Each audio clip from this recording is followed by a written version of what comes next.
Olá, bem-vindo a mais uma entrevista ECO, hoje com Maria do Rosário Partidário, professora de Planeamento, Urbanismo e Ambiente do Instituto Superior Técnico e que liderou a Comissão Técnica Independente responsável pelo estudo das opções para a localização do novo aeroporto de Lisboa. Olá. Olá. O campo de tiro de Alcochete foi a solução considerada mais favorável no relatório ambiental da Comissão Técnica Independente, depois de um trabalho, intenso, de vários meses, com larga equipa. O que é que sentiu ao saber que o Governo escolheu justamente esta opção? Depois de alguns meses em que estava muito incerta sobre o que é que poderia ser a decisão, ficámos naturalmente muito contentes, muito felizes, porque no fundo era um reconhecimento do trabalho que tínhamos feito, sabendo que havia outras opções. Nós não tínhamos, digamos, deixado um caminho sem regresso, digamos, com o Alcochete. Apresentámos as razões, porque é que essa opção estratégica seria a melhor no contexto de todos os critérios que consideramos e os fatores críticos, e portanto estamos convencidos que de facto essa era a melhor opção, mas poderiam ter sido escolhidas outras opções que teriam, sei lá, designadamente Vendas Novas, por exemplo, que do ponto de vista ambiental tem ligeiras, e eu aproveito já para começar a reduzir um bocadinho esta ideia que está a ser também utilizada ou defendida por alguns Já lá vamos, sim. colegas, tem ligeiras vantagens do ponto de vista ambiental, em particular em relação às rotas migratórias. De resto, tem problemas, todas as áreas têm problemas. Tem problema. Todas as áreas têm problemas. Gostou da escolha do nome, Luís de Camões? Gostei, aliás, fiquei surpreendida e devo, enfim, confessar a minha ignorância, porque não sabia que esse nome já tinha sido pensado para o aeroporto. Já não sei, já não consigo situar no tempo, mas quando justamente se falou do nome, a reportagem, ou já não sei, situou essa identificação no passado. E, portanto, acho ótimo, até porque deu logo origem a uma série de cartoons e piadas, não é? Mas acho que é muito bom e ainda por cima estamos a chegar aos 500 anos do aniversário da morte, agora não sei, do Luís de Camões, e é de facto o nosso herói nacional e portanto acho que é um excelente nome. Então vamos falar sobre o que é que vão ser os maiores obstáculos para a construção deste novo aeroporto. Eu tenho que insistir naquilo que é o maior obstáculo à construção deste aeroporto e que se chama contrato de concessão com a Vinci. Faz parte, aliás, eu tenho dito que todas as recomendações da CTI foram seguidas na decisão do Governo e é um facto. A revisão do contrato. Enfim, eu não posso dizer que não foi seguida porque não deu tempo ainda, obviamente, para fazer a revisão do contrato. E, na verdade, o Governo apresentou a questão com a Vinci como uma questão prioritária. Portanto, a questão da negociação e, portanto, toda a articulação com a Vinci apresentou como uma questão prioritária. Mas o Governo considera que não é preciso uma renegociação do contrato, enfim, apenas uma negociação no âmbito daquilo que são as cláusulas que já estão previstas no atual contrato. Pronto, eles podem ter afirmado isso. Eu julgo que eles ainda não analisaram o contrato em detalhe.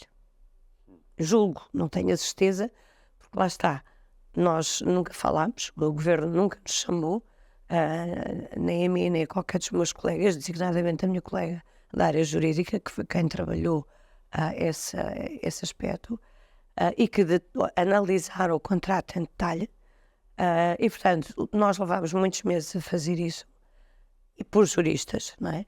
Portanto, eu não sei se o Governo já teve tempo para o fazer.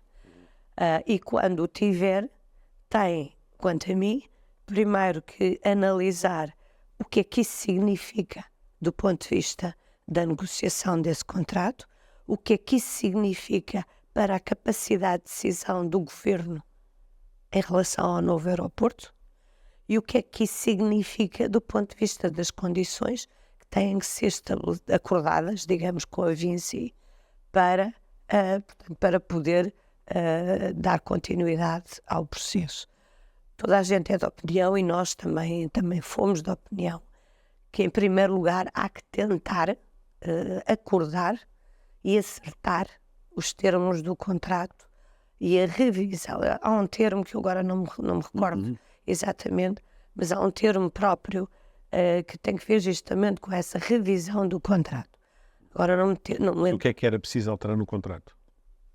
O que é possível alterar? É possível alterar condições, olha, por exemplo, desde logo as questões relativamente às taxas aeroportuárias. E isso é algo que nós colocamos no relatório como urgente.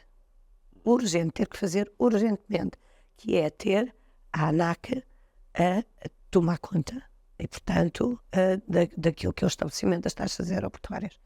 De acordo com a Vinci, naturalmente, ou com a ANA, naturalmente tem que ser os dois em conjunto, mas não é a ANA sozinha e depois comunica que vai aumentar taxas aeroportuárias. Essa é uma delas.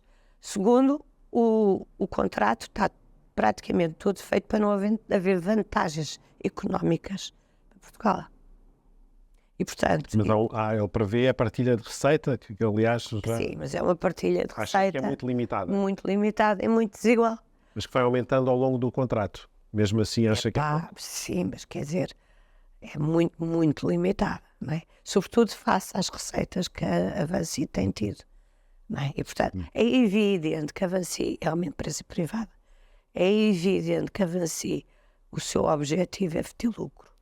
Mas também é evidente que tem um contrato de concessão assinado com o Estado português que tem responsabilidade em fazer vingar aquilo que é o interesse nacional. E neste momento o interesse nacional não está no contrato. Isso é algo que tem que estar lá. Mas face aos encargos que vão existir para construir a nova infraestrutura, que vão ser avultados, o Estado, mesmo assim, acha que tem neste momento capacidade para impor outras condições à Vinci? É assim, há sempre aqui várias variantes, não é? Uma delas é a resolução do contrato, que é sempre o limite. Certo. Numa resolução do contrato, é evidente que há um valor que eu não me sei neste momento qual é, até porque ainda não ouvi uma interpretação clara sobre aquilo que a Vinci tem direito ou não numa resolução do contrato.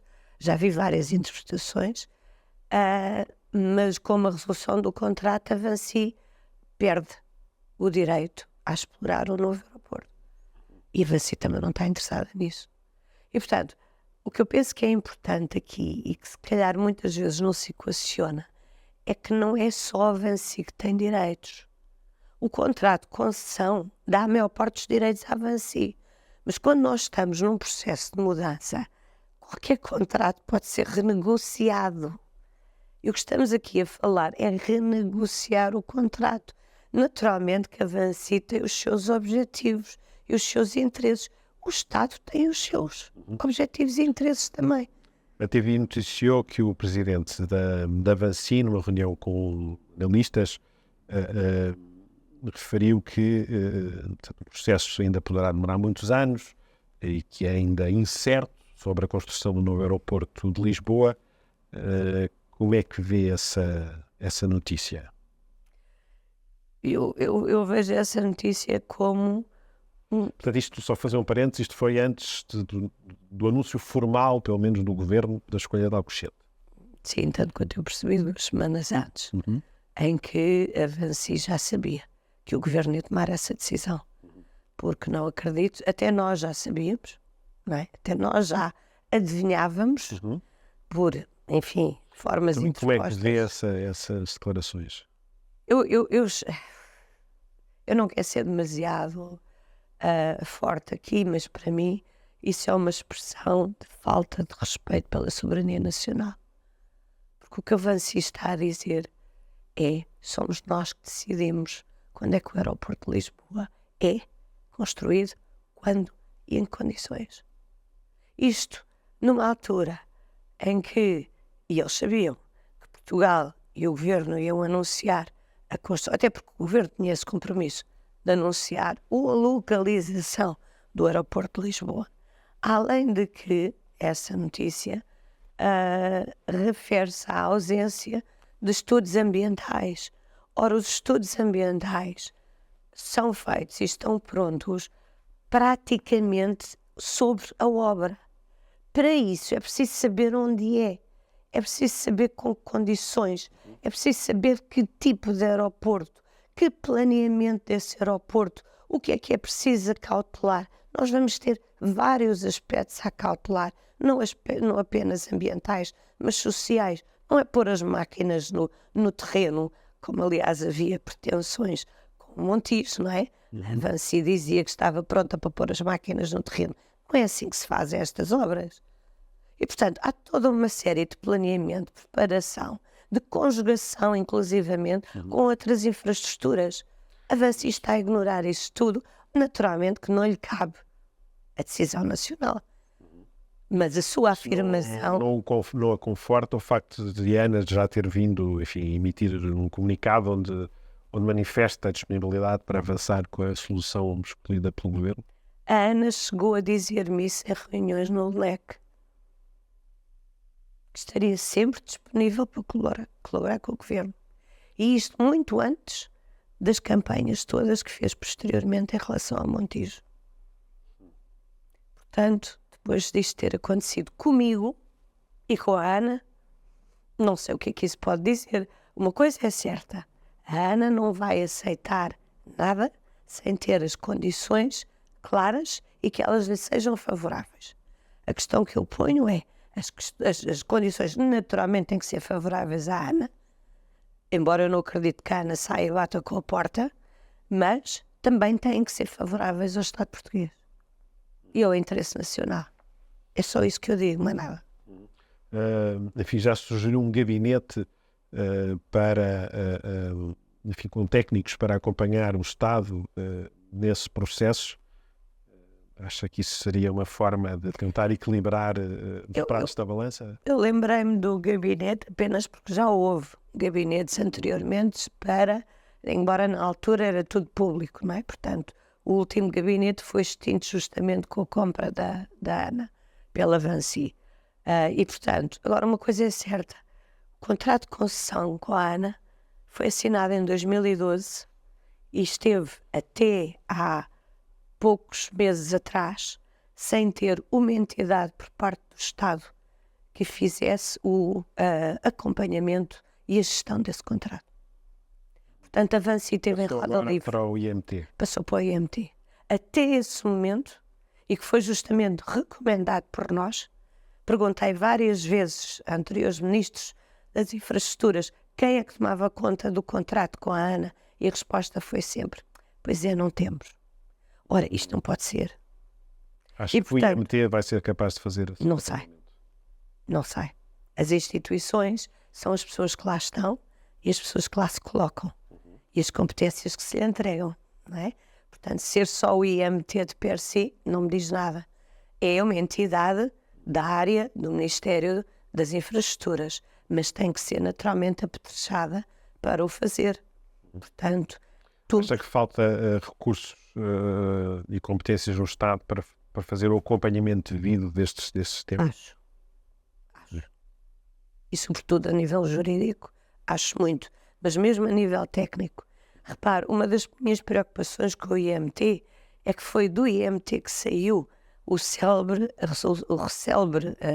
anexo dos termos de referência que foram incluídos na resolução do Conselho de Ministros e que nos criou e que solicitava ao mesmo tempo, num prazo de 1 ano, uma avaliação ambiental estratégica e uma avaliação de impacto ambiental.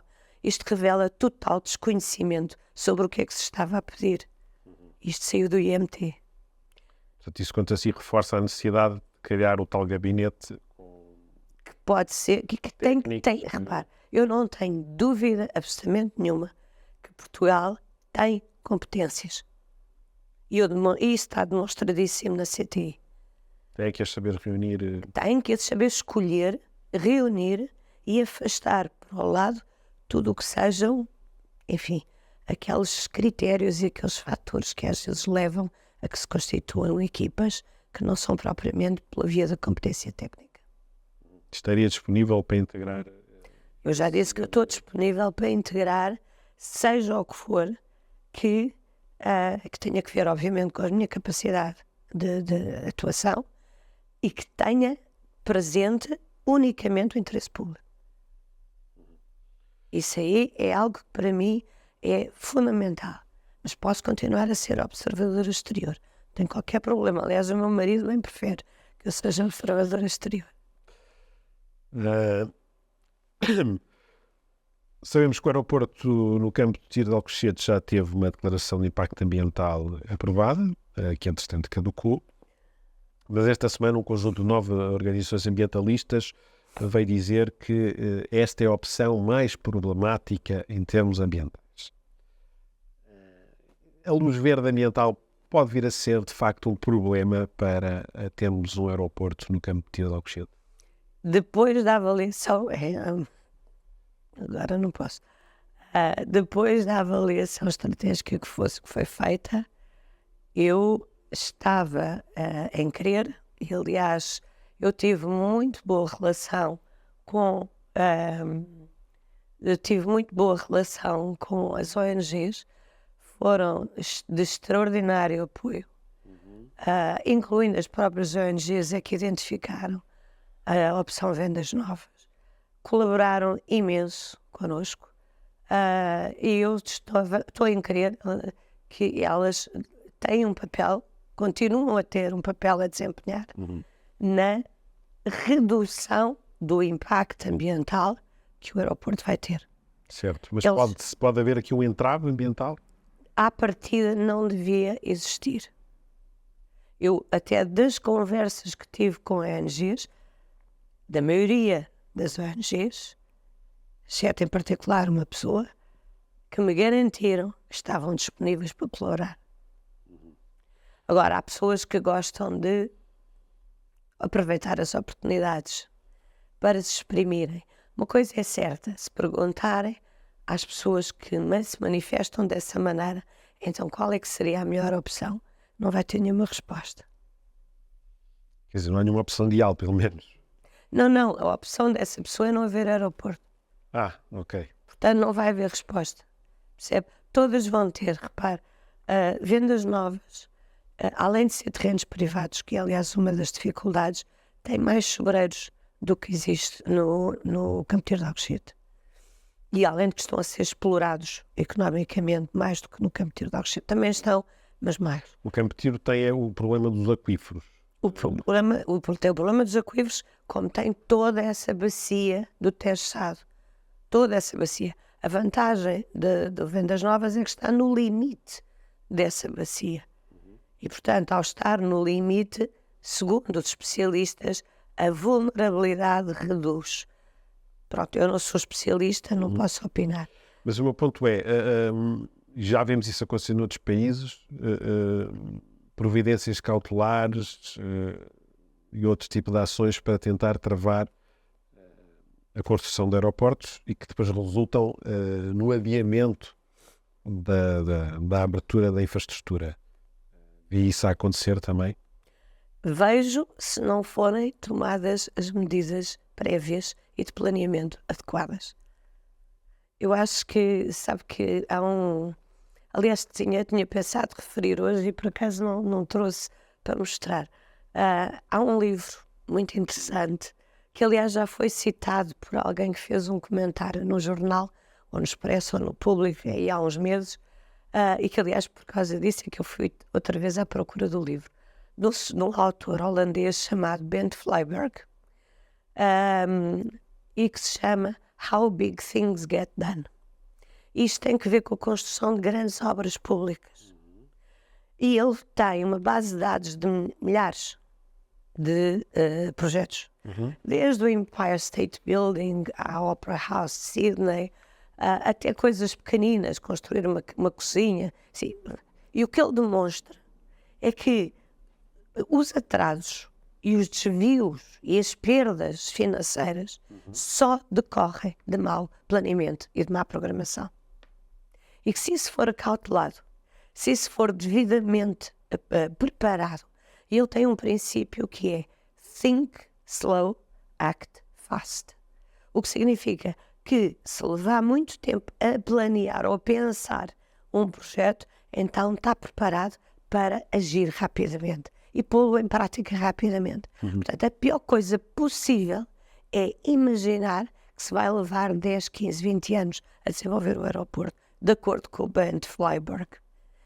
Okay. Então acha que é possível fazer num prazo mais curto? A CTI apontava para uma primeira pista no campo de tiro de Alcochete em 2030. Sim. O Governo fala em 2034. Isto na melhor das hipóteses. São mais 4 Qual é anos. que é o prazo realista? É assim, o 2034, não sei o que é que o Governo está a colocar aí, se está a colocar divergências, litígios, as providências cautelares, nós de facto não colocámos isso. Certo. Portanto, isso aí confesso que não. Pusemos aquilo que era um processo escorreito, contínuo, com os procedimentos necessários, uns a encaixarem nos outros e, portanto, fazer, porque repare, não precisa de ficar à espera do estudo de impacto ambiental para acabar o projeto e menos ainda fazer o projeto para fazer o estudo de impacto ambiental. Não é? Antes disso tem que fazer um plano diretor. Quando começa a fazer o plano diretor já pode começar a fazer o estudo de impacto ambiental e o próprio projeto. Não é? Portanto, tudo isto pode ir acontecendo simultaneamente. Agora, é preciso que isso se faça. Agora, se começarmos a fazer as coisas em fatias e depois ficarmos à espera e depois há as reclamações todas e depois há os concursos públicos e depois os concursos públicos. No outro dia o engenheiro Mineiro Baixo falava isso, quer dizer, o típico dos concursos públicos agora é pôr em causa o resultado do concurso público. Exatamente. Então nunca mais lá chegamos, não é? Aliás, uma das vantagens de ter uma entidade privada a fazer todo este processo era não ter que atuar com o Código de Contratos Públicos, não é? E, portanto, ganhar essa vantagem que, infelizmente, enfim, é o que está, é o que existe, é o que temos. Mas que, pelos vistos, não se consegue ultrapassar. Então, temos uma entidade privada. Agora, se a entidade privada, à partida, a primeira coisa que diz é que vai levar muito tempo e que, se calhar, nem tão depressa vamos ter, quer dizer, nem sequer olhou para o calendário, nem sequer olhou para o conjunto de tarefas a desenvolver. Parece-me a mim. Sim. Pois, esperemos que tenham olhado. Então diga quanto tempo leva. Pois. Mas acha que é possível então ter um aeroporto antes de 2034? Não disse antes. Só para perceber, para clarificar. Não. Se calhar neste momento já em 2035. Porque já estamos em maio e nós fizemos essa estimativa em dezembro. E, portanto, já lá vão 6 meses, não é? Portanto, admito 2035, mas quer dizer, a questão aqui não é tanto o prazo em que vai estar. Sim. A questão aqui é quando e como é que se vai preparar e planear toda essa sequência de atividades. Quem é que vai tomar conta? Quem é que vai ser responsável? Onde é que está o financiamento? Repare, nós, como sabe, na CTI, tivemos 6 meses à espera de financiamento. Quer dizer, se houver 6 meses à espera de financiamento de alguém, quer dizer, e que não era necessário, nós podíamos ter tido o financiamento em janeiro. Foi uma questão de burocracia. Ok, portanto, vai ser necessário tentar acelerar os procedimentos para... Acelerar os procedimentos, ter uma visão com a Bert Flyberg muito, muito pragmática. O que é que isto tem que... Quer dizer, há urgência ou não há urgência? É a primeira coisa. Temos urgência neste projeto ou não temos? Não é? Temos. Então pronto. Se temos urgência neste projeto, então temos de tratar o assunto com urgência. E não é assim, deixem primeiro jantar e depois amanhã logo digo como é que vai ser. O Governo diz que vai tentar, com a ANA, abreviar os prazos, nomeadamente aqueles prazos iniciais todos da candidatura. É um passo... Esse é importante, porque aí estão 5 anos. Estão 5 anos sem haver decisão nenhuma. Isso é nos termos do contrato. Portanto, e olha, pode ir até 5 anos. Perguntou-me uma das coisas que é preciso mudar no contrato. É isso. essas condições que estão previstas no contrato são inaceitáveis face à urgência do problema. Uma coisa era em 2012. Como é que chegaram a essa conclusão? Eu não sei. Como é que montaram essa pérola que é esse contrato de concessão? Eu não sei. Mas isso agora não é factível. Não é compatível com a urgência que temos. Portanto, espero que o Governo faça de facto esse esforço para abreviar prazos. Claro. E que se apetreche com o conhecimento legal, jurídico, que o possibilite que ele seja um julgador contra ou com a ANA. O Estado tem que estar a igualar as circunstâncias com a ANA para fazer este processo, em termos de conhecimento jurídico. Custo. No relatório da CTI era apontado um valor de a rondar os 6 mil milhões de euros. Para as duas pistas. Para as duas pistas. A ANA falou em 8 mil milhões, o Governo diz que é qualquer coisa aqui no meio. Enfim, parece-lhe que de facto o preço vai ser um bocadinho superior aos 6 mil milhões. Eu acho espantoso porque aqui a RCI ou a ANA dava 1.000 ou 1,5 milhões para fazer o Montijo e 8,5 milhões para fazer Alcochete. Não consegui perceber essa diferença de contas. A menos que já tivessem pago antes várias coisas do Montijo que nós nem sabemos. Mas eu não percebo essa diferença. E continua a considerar que pode ser pago apenas por taxas aeroportuárias. Esse foi aquilo que a análise económico-financeira demonstrou. As taxas aeroportuárias, e lá está, a partir do momento em que a divisão entre as taxas aeroportuárias entre a ANA e o Estado é sobretudo favorável à ANA, claro que a ANA é que tem as taxas aeroportuárias para fazer para poder construir outro aeroporto. Se o Estado estivesse do seu lado, então o Estado tinha recursos do seu lado para fazer.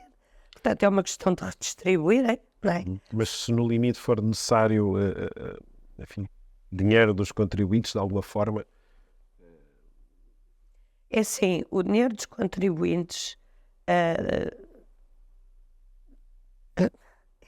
a gente costuma dizer que dinheiro de contribuintes é sempre preciso, não é? Chega ao fim do dia, quem paga é o contribuinte. Seja o que for que aconteça, quem paga é o contribuinte. Portanto, se formos por essa via, então estamos de acordo, não é? Agora, eu acho que isso é especulativo. Quem faz uma afirmação dessas é especulativo. As contas que foram feitas pela CTI e foram feitas por pessoas competentes, não fui eu que as fiz, foram pessoas muito competentes que as fizeram, mostraram e demonstraram, e aliás, não é por acaso que a Vinci tem 73 aeroportos. A Vinci tinha 3 aeroportos quando comprou o aeroporto Humberto Delgado. E foi à conta do aeroporto Humberto Delgado e dos outros 3 que eram mínimos, que fez todo o seu império de aeroportos. Portanto, se a Vinci teve rendimento suficiente para construir um império de aeroportos, não consegue construir Alcochete? Eu reparo, aqui é muita coisa que eu não percebo. Não tem porque não quer, porque se calhar agora tem Cabo Verde para construir, ou tem não sei o que para construir, e portanto não está interessada e porque quer continuar a rentabilizar a Portela. Aliás, o presidente da Vinci disse justamente que o atual aeroporto da Portela continuava em crescimento sustentado. Não sei se ele não percebeu que para a Portela crescer mais tem que ter uma avaliação de impacto ambiental. Então vamos justamente aí. O Governo anunciou também neste pacote, digamos assim, um reforço de investimentos, enfim, terá também ainda de ser negociado com a ANA, para um incremento de 38 movimentos por hora para entre 46 e 48 movimentos por hora. Portanto, isto significa passar cerca de 33 milhões de passageiros por ano para perto de 45 milhões de passageiros. Concorda com este reforço, tendo em conta que, enfim, já é apontado que a existência do Humberto Delgado é um problema de saúde pública para a cidade de Lisboa? É assim, essa é uma questão que não pode ser lida assim direto. Porquê? Para já, porque neste momento já há picos em Lisboa de 42. E, portanto, os níveis de ruído que são registados nos sonómetros já resultam desses 42 e não apenas dos 38. 38 é um valor médio, tal como há alturas em que tem menos que 38.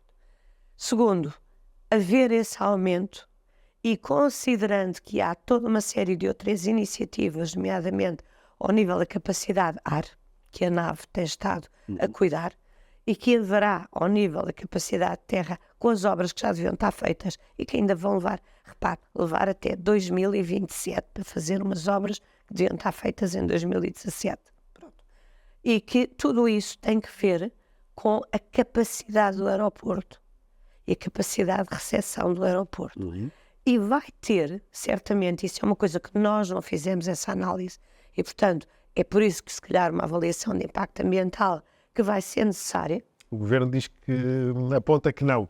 Como não há um aumento de mais de 20% na capacidade do aeroporto, que isso poderá dispensar a avaliação de impacto ambiental.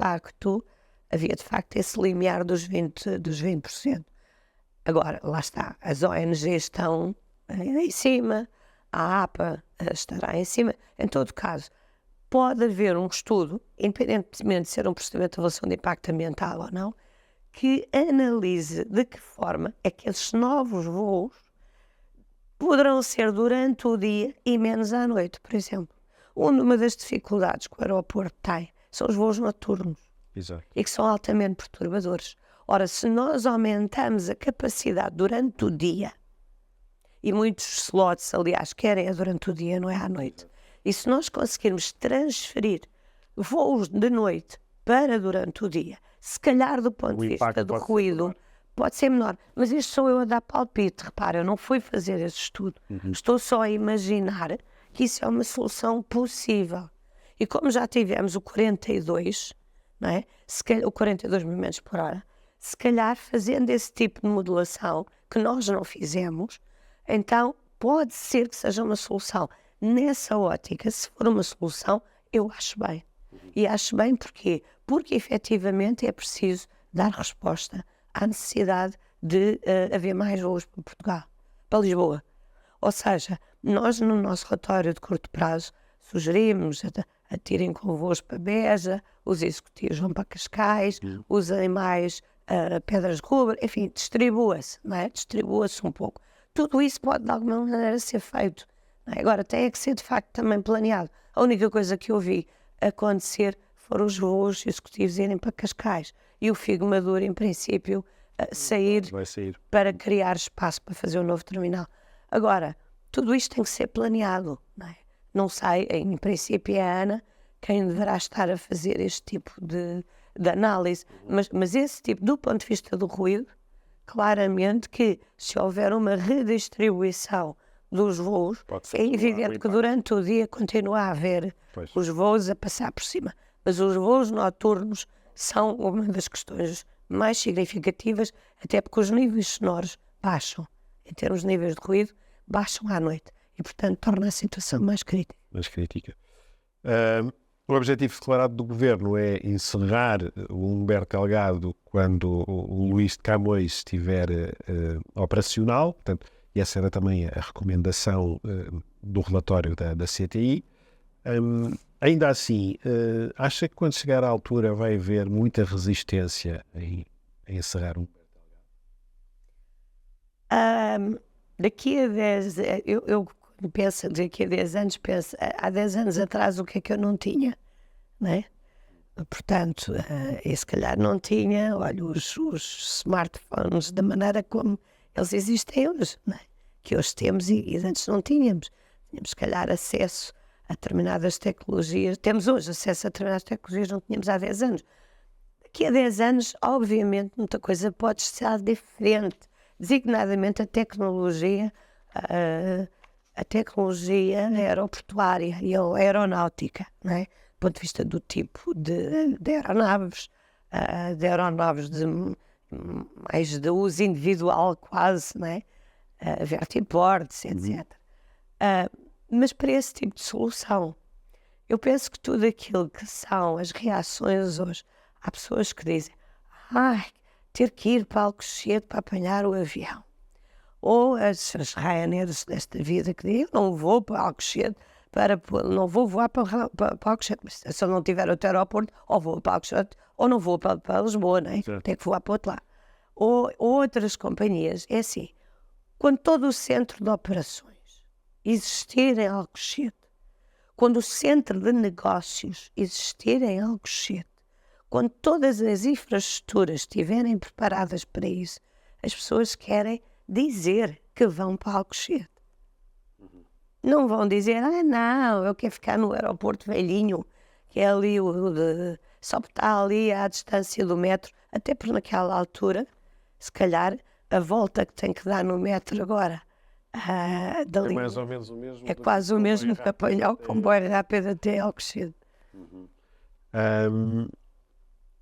Queria só perceber se, enfim, além daqueles que já falámos, vê outras entraves ou obstáculos que podem aparecer aqui no caminho para este novo aeroporto.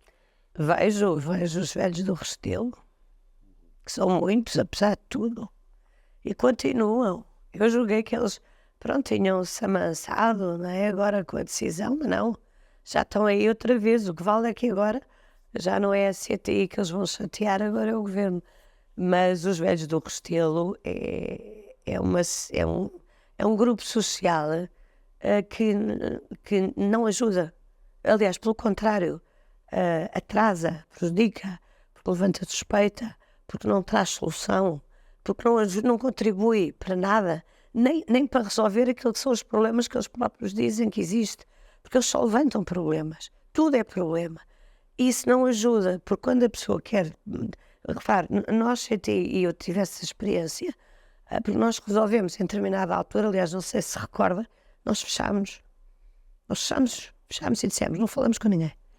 E vamos trabalhar. Isto foi mais ou menos a partir de junho. Vamos trabalhar, pronto. E a partir daqui não queremos ouvir, aliás, havia ainda colegas que depois traziam notícias e eu não quero ouvir nada, porque isso não ajuda e não contribui. E, portanto, os velhos do Restelo são uma má influência muito grande num processo que é urgente, que é difícil, que é complexo e que o que precisa é de colaboração. Essa é uma das causas. Outras situações que eu também já ontem referi, eu acho e defendo, o Aeroparticipa continua ativo. Ninguém lhe está agora a mexer, mas ele está ativo. Ele devia ser repescado. E ele devia ser usado como plataforma de comunicação e transparência. Se houver comunicação e transparência, nós reduzimos em muito os conflitos, as dúvidas, as desconfianças. Não vamos eliminar, vai continuar a haver os velhos. Aliás, nós também tivemos, né? Tínhamos a plataforma e continuávamos a ter pessoas que não concordavam. Portanto, não se vai eliminar. Mas o facto de haver um ponto de encontro entre aquilo que é a sociedade, as comunidades com interesse, os que estão a fazer, as programações, o que é que está a acontecer, as pessoas gostam o processo de saber. deveria continuar a ser aberto e transparente. Exatamente. Isso foi um dos aspectos que eu acho que correu muito bem connosco, era o facto de ser aberto e transparente. Nós tivemos milhares de participação, com vários contributos interessantes, e, portanto, acho que isso é algo que poderia, e, portanto, a ausência desse processo aberto e transparente pode ser uma dificuldade. Acredita que esta escolha agora é mesmo irreversível? Eu gostava de acreditar que sim. Mas Assim, não não consegue ter... Não, depois de ouvir o presidente da Vinci nessa notícia, hoje de manhã, em que a Vinci continua a achar que são eles que decidem onde é que é o aeroporto de Lisboa, tenho muita dificuldade em pensar que é agora. Queria, enfim, só para ir aqui a um outro ponto, que tem a ver com este ciclo de grandes obras públicas que já vinha do governo anterior e que este quer dar seguimento. Portanto, já tínhamos alta velocidade a Porto Lisboa, a Porto Vigo, agora Lisboa-Madrid, com a terceira travessia do Tejo e um novo aeroporto. Portanto, e tudo isto para construir na próxima década, enfim, ou pouco mais. O ponto é, o país tem recursos para responder a tanta obra pública, seja de engenharia, de construção, enfim, do próprio Estado. Lá está, tudo depende do planeamento e tudo depende da forma como os recursos vão ser identificados. Todas estas infraestruturas geram receitas, aos existentes, nomeadamente. Essas receitas são receitas que das duas uma, ou estão num concessionário ou estão no Estado. Mas essas receitas é como quando nós vamos fazer uma nova aquisição. Temos que saber de onde é que vêm as nossas receitas. Não tem que ser necessariamente um contribuinte, ou se calhar as pessoas que, sei lá, fazem parte de uma associação que vão pagar aquilo que se vai fazer. Não, gera-se receita. Um aeroporto gera receita todos os dias. Todos os dias. A Portela continua a gerar receita. A ponte, a ponte Vasco da Gama gera receita. A ponte 25 de Abril gera receita. Todos esses processos geram receita. E tem um concessionário. Portanto, tudo depende de como é que se negociam justamente estes processos de desenvolvimento das novas infraestruturas. Este modelo das PPPs parece-lhe o adequado. Não sei se é o único, mas pode ser um deles. O próprio alta velocidade. Aliás, a alta velocidade está a ser PPP.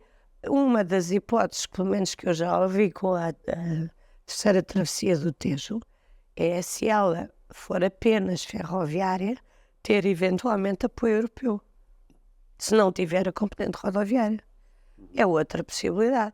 Vamos lá ver.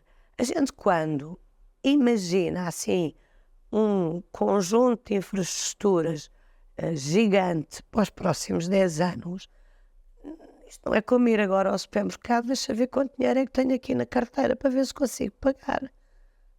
Não se faz assim. E, portanto, não se pode pensar dessa maneira. Mas esta confluência de tanta obra pública não poderá acabar por puxar para cima o custo da obra? No fundo, temos aqui muita procura para uma oferta que tem pouca elasticidade, não é? Enfim, capacidade de construção, a capacidade de engenharia.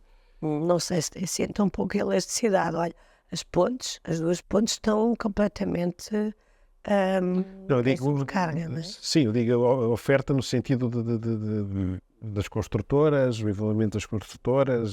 Isto tem que ser concurso, quer dizer, vamos lá ver, a alta velocidade está... repare uma coisa também, André, nós estamos a falar de planos que têm 16 anos, 20 anos. Houve aqui um gap, um gap da ausência de investimento.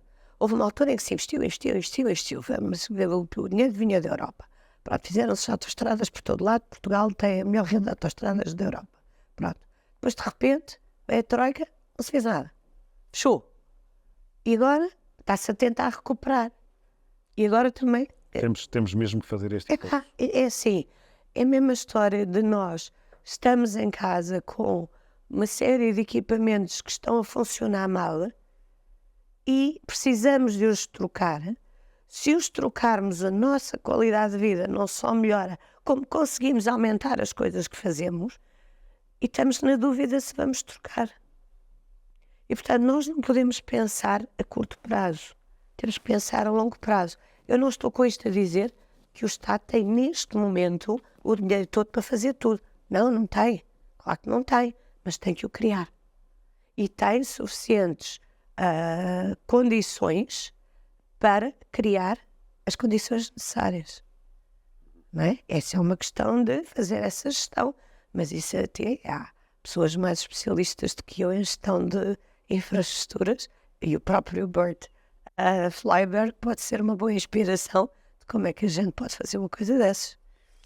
Bem, Maria Rosário Partidário, muito obrigado. Muito obrigada, André, por o convite para estar aqui convosco.